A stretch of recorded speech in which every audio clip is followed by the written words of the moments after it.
saya naman ng mga bata. Mahal, nakausap ko na yung mga barangay tanod, binigyan nila ako ng huling salita. Kapag may nakita ulit ilaw, taong bayan ang gagawa ng aksyon, mabuti pa umalis na tayo dito. Hindi natin alam kung kailan uli yung mangyayari. Papayag akong umalis tayo dito. Ang tanong, saan naman tayo lilipat?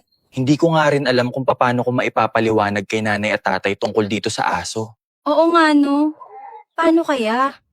Delikado yata yung ilaw na yun ah. Mukhang mangkukulam yata sila. Dapat gawan natin ng paraan habang maaga. Sunugin kaya natin ang bahay nila. Mababait si Ate Linda at Kuya Damian. Hindi dapat nila ito maranasan. Kailangan malaman nila bago maging huli ang lahat. Sasabihan ko sila, hindi ko po kayo hahayaan mapahamak. Alam ko ang kabutihan ng inyong puso.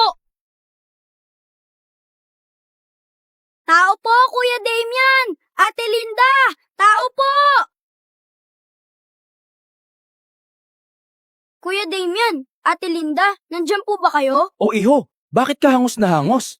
Parang pagod na pagod ka at tila ba takot na takot ka? Kuya Damian, narinig ko ang mga kapitbahay namin na gusto raw nilang sunugin yung bahay ninyo kasi meron daw kayong anak ng mga mangkukulam o masamang elemento. Ganun ba? Maraming salamat sa pag-aalala sa amin, pero maaari ba tayong mag-usap? Huwag dito sa labas ng bahay. Tara sa loob. Mainam na marinig din ng Ate Linda mo para maliwanag din sa kanya. Nandyan pala si Totoy. O Totoy, pasok ka, tara dito, para makita mo yung anak namin. Bakit ka napasugod? Ate Linda, narinig ko po ang mga kapitbahay namin na nagpaplano silang paalisin kayo dito.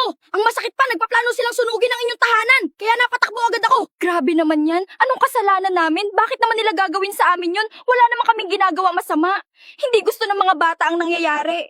Mahal, habang maaga pa, umalis muna tayo dito. Meron akong alam na pansamantala nating matitirahan. Totoy, may alam ka bang makukuha na tricycle na mabait at malapit sa inyo?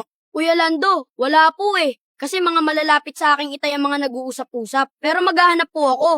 Baka pwede po nating kausapin yung kumodrona. Tricycle driver po ang asawa nun.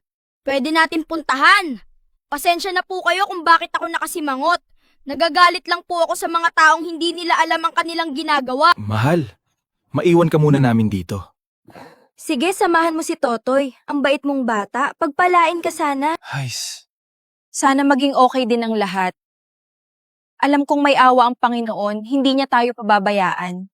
Bililisan natin. Oo nga, kailangan. Importante ang oras. Alam mo naman ang daan, di ba? Oo. Nandito na tayo. Tao po, Nay. Tao po. Nandiyan kaya siya, hindi ko dapat iniwan ng mag-ina ako.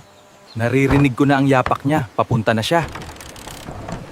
O Totoy, Damian, kayo pala yan ano sa atin? Nay, nabanggit po sa akin ni Totoy na may tricycle ang inyong asawa. Pwede ko po bang maarkila ang inyong asawa para sa paglilipat namin? Maglilipat? Pabigla-bigla naman yata, kakapanganak lang ng iyong asawa. At saan naman kayo titira? Hindi ba mabibinat ang iyong asawa sa gagawin nyo? Nay, di ba alam niyo ang sikreto namin na nagliliwanag ang kambal? 3 beses nang nagliwanag ang kambal at lahat yun ay nakita ng aming mga kapitbahay. Natatakot sila na baka masamang elemento ang aming anak.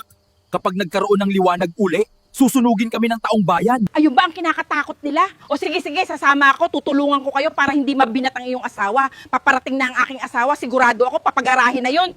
Ayan na pala ang aking asawa. Tara, magmadali na tayo at maggagabi na. Okay na ba yung mga sulo? Marami na ba tayong nahikayat para sumama? May sibat ba kayo dyan? Baka kailanganin natin. Patalimin nyo yung mga talas ng sibat. Huwag na nating hintayin magkaroon ng liwanag.